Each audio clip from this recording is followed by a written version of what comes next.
Hi, it's Barton Jennings here from Lung and Sleep. In this video I'm going to demonstrate a few cases to you of mediastinal masses.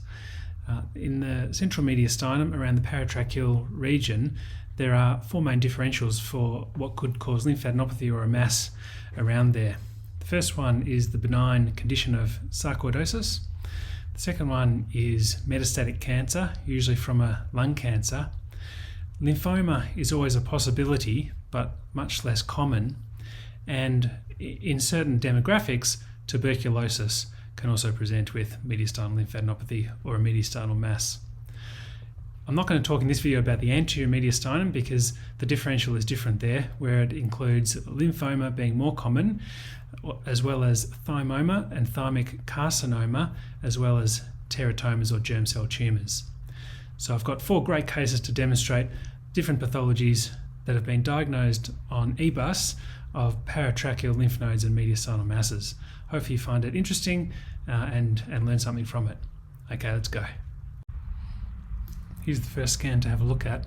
And I'll just scroll through the mediastinal windows, and there you can see that there's right paratracheal lesion here, which looks like an enlarged lymph node. As we scroll further down, we get to the subcarinal station, and you can see that there's also lymphadenopathy in the subcarinal station in here. And you can also see that there's hilar lymph nodes here as well. So this looks like symmetrical mediastinal lymphadenopathy, where the most likely cause for this would be sarcoidosis. But it's important to biopsy these lymph nodes to confirm that, to ensure that lymphoma or other malignancies is excluded. So here's the EBUS procedure. In the bottom left we have the endobronchial picture sitting in the trachea. And what we're going to do is move to the right paratracheal region, and there on the ultrasound you can start to see the lymph node come into view. There's a nice view of the lymph node. The Doppler can demonstrate the vessels around the lymph node to make sure that the needle puncture is safe. There's the superior vena cava, which runs longitudinally along the trachea next to the right paratracheal lymph node. So we can identify the right paratracheal lymph node very clearly there, and we'll put the needle in now, and the needle will enter the lymph node from the top right hand corner of the picture, and we'll just advance the needle straight into the lymph node. Then we can aspirate cells from within the lymph node and send them off for cytology to confirm the diagnosis. And there you can see the needle puncturing the lymph node, collecting the cells for cytology. And here are the TBNA samples from the right paratracheal lymph node. This sample is a DIFQuick stain. These two are PAP stains, and this is another DIFQuick stains. This is magnified at 100, 200, 400, 200, 400, and what you can see here are non-caseating granulomatous inflammation composed of epithelioid histiocytes forming sort of loose syncytial aggregates. There are long elongated curved nuclei, sort of pale chromatin with an elongated nuclei just here, and small nucleoli in some of the cells. So you can see very small nucleoli in the cells, and this has a typical appearance of a granuloma. Here's the next case, and we'll have a look at the CT. And as we scroll down here, we can already see a large mass here in the left paratracheal region. Here's contrast in blood vessels here, and as we scroll down, we can see that this is really a large mass. Looks a bit encapsulated there, and seems to be pushing these vessels away and surrounding the vessels, but actually not invading into the vessels. As we scroll down, here's the arch of the aorta. We can still see the mass here in the prevascular space. Down here, there's no precarinal or right paratracheal lymph nodes. There's no significant subcarinal lymphadenopathy. There's not really any hilar lymphadenopathy. So this is really a solitary mass in the left paratracheal region extending almost into the anterior mediastinum. It seems to be pushing blood vessels away rather than encapsulating them.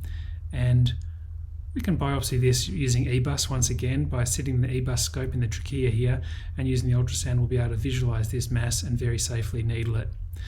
Now, when I did this case, I suspected that this could be a lymphoma based on the position, size, and the fact that it was a solitary large lymph node mass. So I decided to use our 19 gauge EBUS core biopsy needle and perform multiple core biopsies. I put some into saline for a cell block and some into formalin to get histology, because histology is very important to subtype and to diagnose lymphoma. And so EBUS is an excellent test to be able to get good samples from mediastinal masses and is able to diagnose lymphoma. Here are the core EBUS biopsy samples. So this sample here on the left is a cell block preparation stained with hematoxylin and eosin at 100 power. This one is the same material at 200 power, and this is taken from the cytology smear at 400 power with a diff-quick stain. And what you can see is large atypical lymphoid cells with irregular nuclear outlines and coarse chromatin within these cells.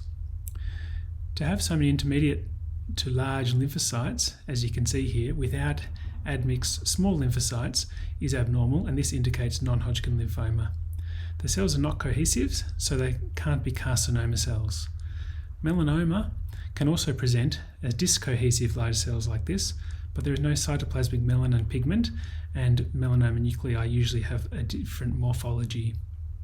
The immunohistochemical stains done on the histology specimen, which was processed in formalin, then was able to subtype this lymphoma and also gives prognostic and treatment indications, and this was confirmed to be diffuse large B-cell lymphoma. The next case is of a right paratracheal mass. As we scroll down through the CT here we can see already once again a large right-sided paratracheal mass.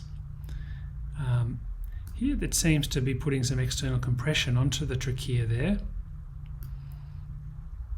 As we scroll through, you get the feeling that there's more compression here as well, and it's starting to compress the right main bronchus, which is quite concerning. It extends right down into the right paratracheal space.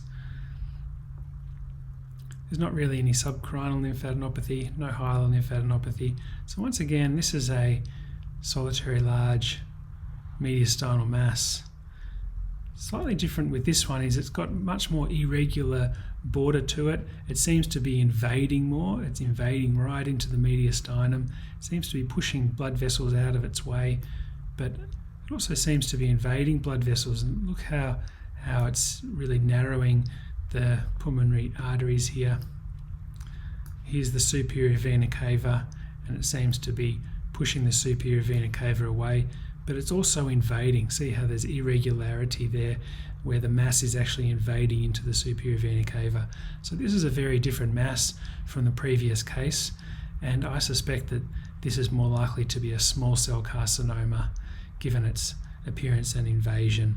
It also looks quite heterogeneous in appearance on the CT. You certainly get a bit of heterogeneity in there on the CT appearance.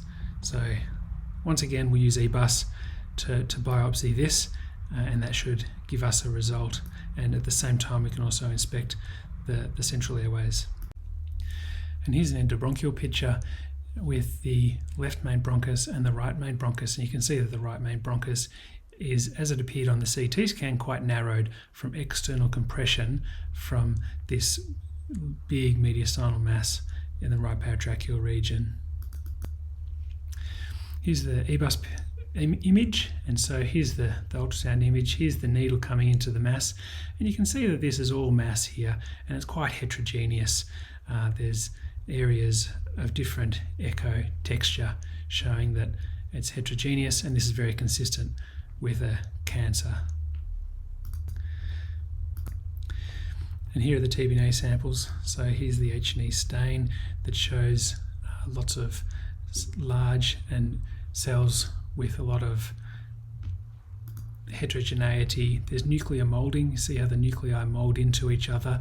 There's minimal cytoplasm, and from the morphology, this is consistent with the small cell carcinoma. This here is the TTF1 stain, which stained positive, and this is the synaptophysin stain, which is a neuroendocrine marker, which confirms that this is a small cell carcinoma. The next case is another right paratracheal lymph node. We'll have a look at the CT scan here, and here we go. We can see a mass here in the right paratracheal space. There's also some abnormality here in the anterior mediastinum. Let's scroll through and just have a look at that lymph node mass. And this looks quite different again, doesn't it? It looks like a discrete lymph node here, but there's significant heterogeneity. Look at these real dark areas within the lymph node. There's a real dark area within that lymph node there. And dark areas within lymph nodes is highly suggestive of necrosis. So this lymph node looks like it has necrosis within it. This was in a patient aged 25 years old from India, and the clinical features were significant for some weight loss and fever, and so this is very highly suspicious of tuberculosis. And certainly the lymph node appearance on CT with that heterogeneity is also highly suggestive of tuberculosis. You can certainly see heterogeneity and areas of necrosis within malignant nodes. However, given the additional clinical background, then tuberculosis is the most likely cause here. So here are the TBNA samples from that right paratracheal lymph node, and this first one shows that there are acid-fast bacilli seen on microscopy, and these pink areas here are acid-fast bacilli. This is zoomed out on an area that's just teeming with acid-fast bacilli. This picture here is what we see, which is called cording, and this is once the acid-fast bacilli have been culturing in the lab for a while. Sometimes through the way they grow, they develop a pattern, an appearance like this, and this is quite typical for Mycobacterium tuberculosis, and that's certainly what this patient had. So there are 4 really interesting cases of patients who presented with CT features of mediastinal masses or lymphadenopathy. And as you can see, there are 4 completely different pathologies. And what I wanted to demonstrate was from the CT scan, we can get a bit of an idea as to what the underlying pathology is likely to be, and that's really useful clinically. However, the most important thing is that these situations, you need to biopsy the lymph nodes, and EBUS, TBNA, or EBUS core biopsies are the best way to diagnose these lesions with very high diagnostic yield and accuracy. So I hope you found these cases interesting and you were able to learn something, and I look forward to presenting more videos shortly. Okay, see you later.